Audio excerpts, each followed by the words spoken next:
আমার নাম মোসাম্মদ আফিয়া নিশা। আমি নুরানি আইডল বিদ্যালয়ের চতুর্থ শ্রেণীর একজন ছাত্রী। আমি এখন আপনাদের সামনে কবিতা আবৃত্তি করব। কবিতার নাম বাবার সংজ্ঞা, লিখেছেন রেবরিনা চ্যাটার্জি।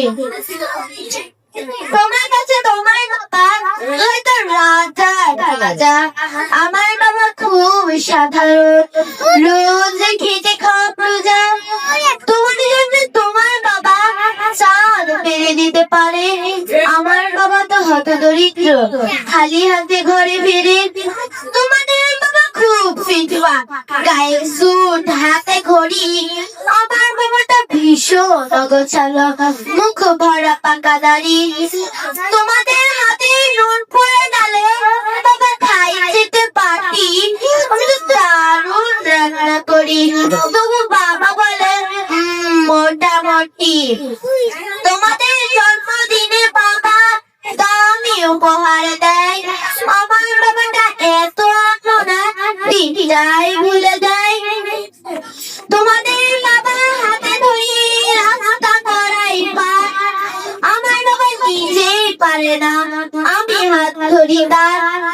তোমাদের বাবা তোমাদের হাতে খরচে টাকা দেয়, আমি টিউশন করে মাঝহারা পেলে বাবার ওষুধ কিনতে হয়।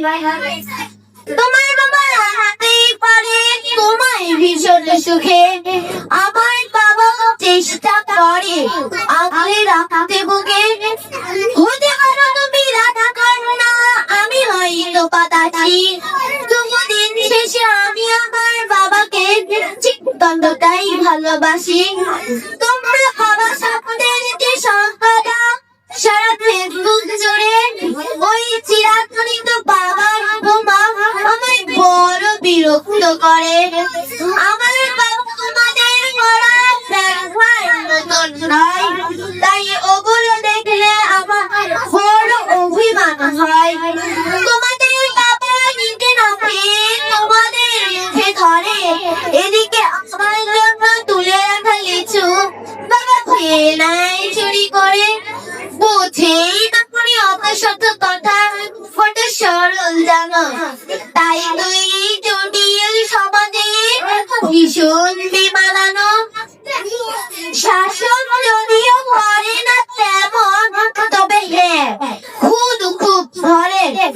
কিন্তু যখন সবাই বিরু ঠিকই তখনই পাশে থাকে। আমিও ওনাকে বকাঝকা করি, ভুল করলে অবশ্যা, আবার কেউ ওনাকে দিকে আঙুল তুললে ভাঙতে পারি সে হাত। আসসালামু আলাইকুম ওয়া রাহমাতুল্লাহি ওয়া বারাকাতুহু।